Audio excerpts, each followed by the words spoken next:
Hello, everyone. My name is Kylie Cost. My pronouns are she, her, hers, and I'm visiting assistant professor in German at Carleton College, which is in Northfield, Minnesota. I'm very excited today to be sharing this new project with you via video. It's called House Plant at Home in Juliana Kálnay's Eine kurze Chronik des allmählichen Verschwindens, a short chronicle of gradual disappearance. I have some slides that I'll click through as I present the paper.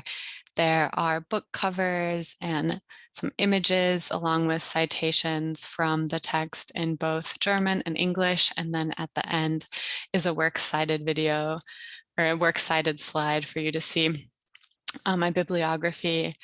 And I look forward to hopefully speaking with some of you in the discussion whenever that happens. So I'll get started now.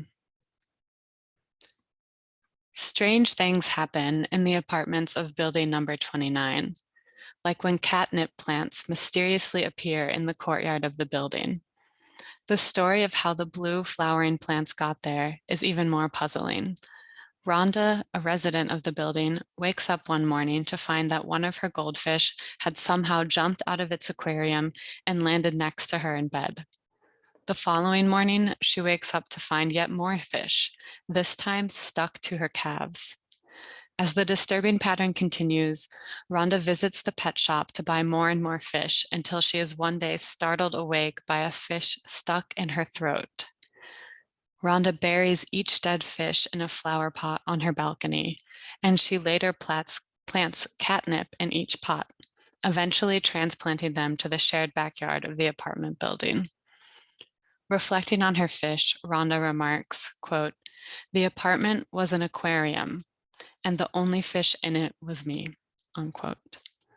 Rhonda's story, along with the other inhabitants of building number 29, is on display in Juliana Kálnay's novel Eine kurze Chronik des allmählichen Verschwindens, a short chronicle of gradual disappearance. Unlike the glass walls of an aquarium, however, the scenes that unfold in the building are not at all transparent.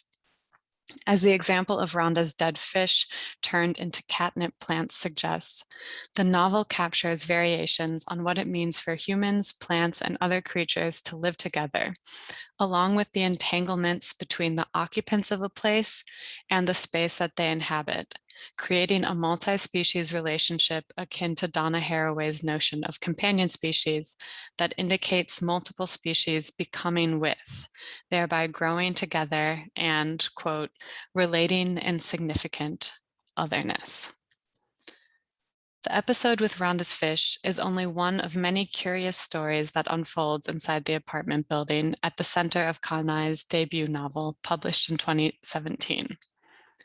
As each chapter moves throughout the building, from the second floor apartment on the left to the basement apartment to the stairwell, where a group of wayward children gather to set fire to whatever they can find, the reader is invited to eavesdrop on personal stories.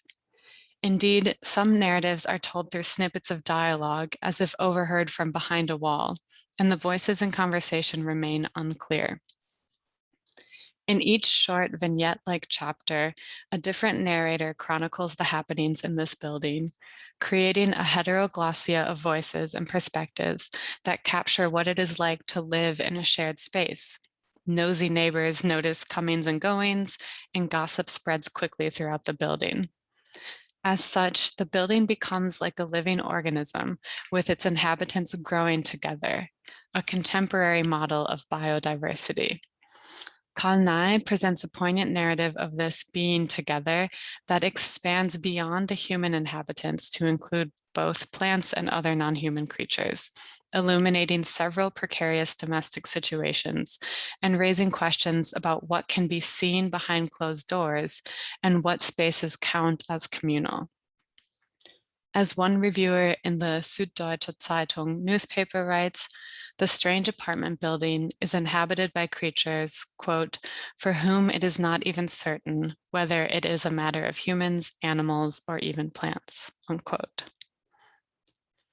Because the novel is constructed like the building, with each chapter title corresponding to a location in or near the building, like ground floor right, stairwell, basement entrance, the text is as much about how the very structure of the building engenders certain relationships between its occupants as it is about the occupants themselves. As such, the text as house and house as text both grow to reveal the human and non-human stories behind its walls, making visible the vegetal relations throughout. In this paper, I explore plants as one element of the human and non-human entanglements in the novel and argue that plant life becomes a corrective for the multiple chilling examples of human loss that the title indicates. The title, again, a short chronicle of gradual disappearance. In other words, the human figures in the text cope with loss through plant life. First, I'll briefly situate Kálnay's novel among recent trends in German language literature and cultural plant studies more broadly, and then I return to examples of how human loss is mitigated by plant growth in the text. And let me also note that the novel has not yet been translated into English, and the translations I'll include here are my own. There are several works that inform my analysis that I'll quickly mention here.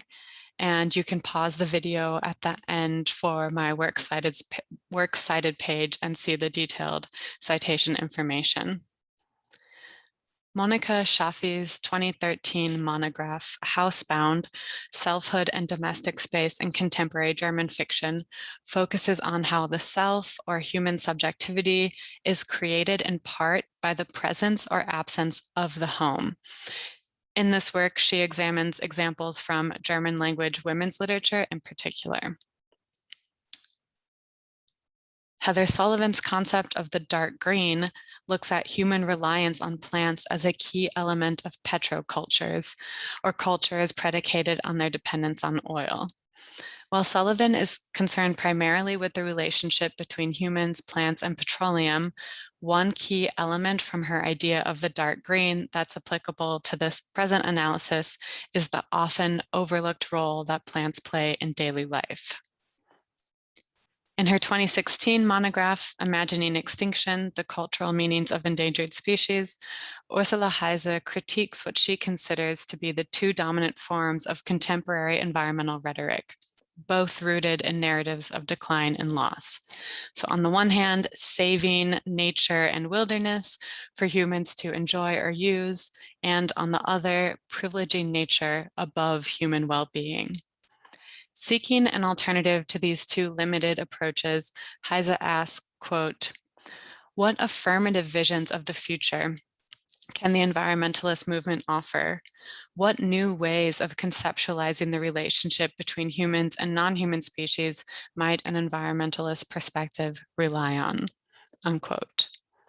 The multiple narratives in Kálnay's novel feature several instances of disappearance and loss, but instead of focusing only on decline, the losses depicted are mitigated by surreal encounters with plant life, offering a multi-species environmentalist vision reflective of the contemporary moment. Plants are a key element to the growing together in the building as vegetal companion species. I began this paper with the example of Rhonda, who transforms the loss of her fish into a new form of life by planting catnip atop each tiny fish grave.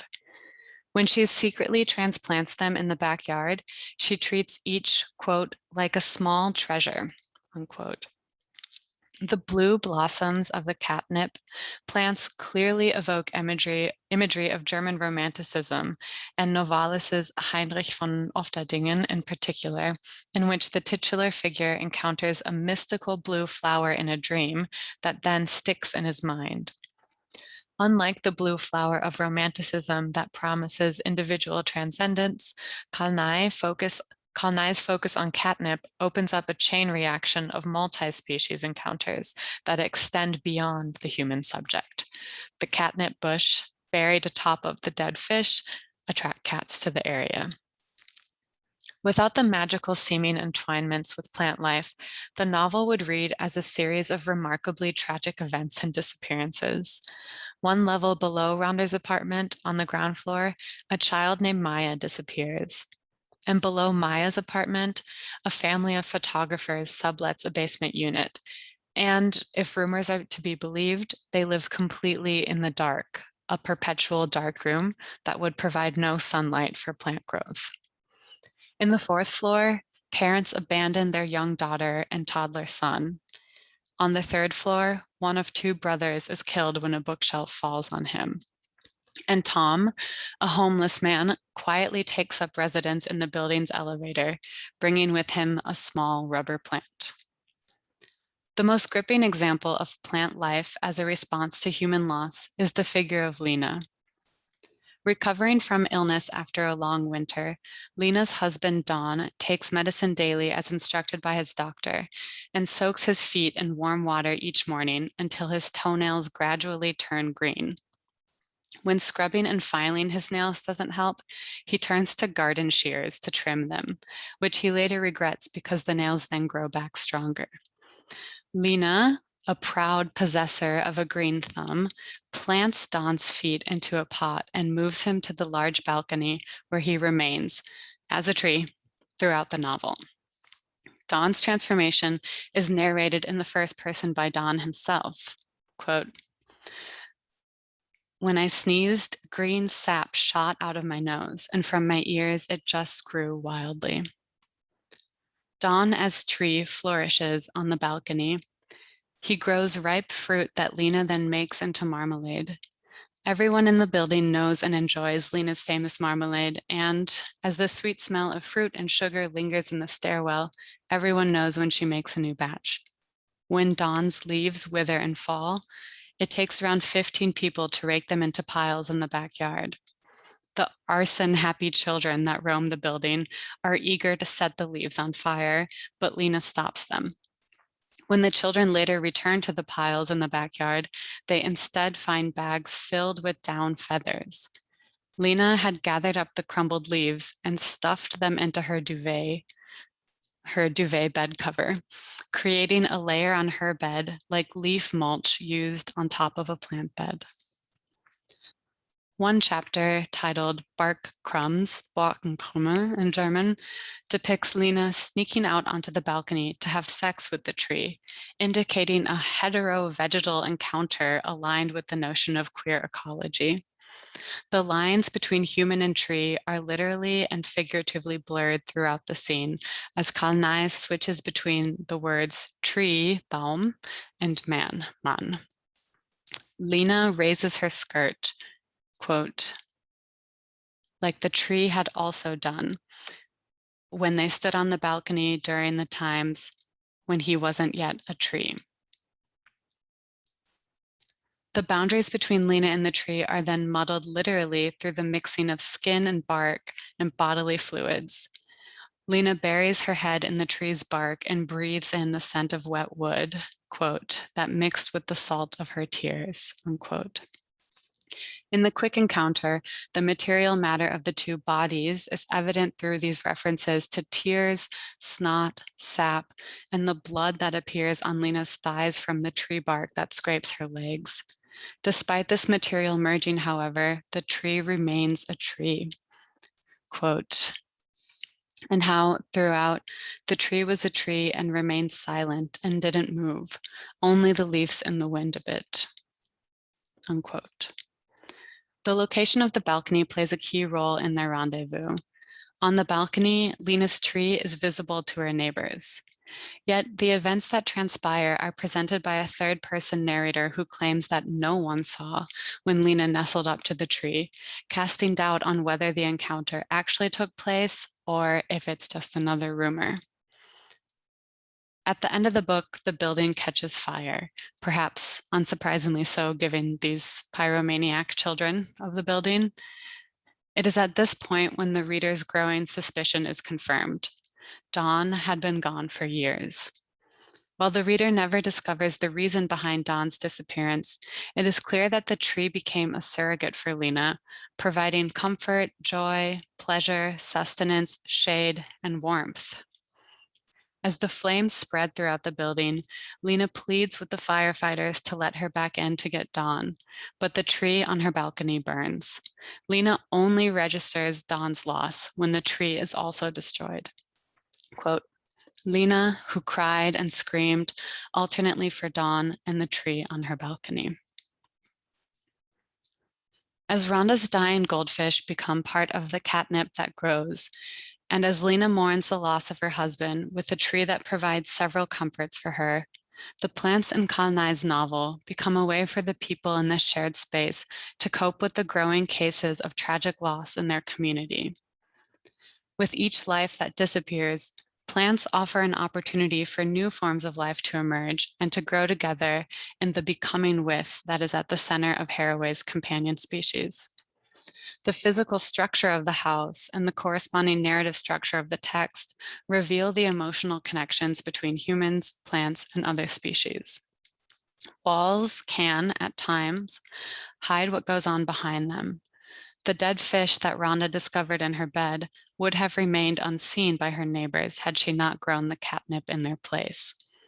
By transforming the dead fish into a plant, she copes with loss, creates new plant life, and puts on display a signal of distress to her neighbors.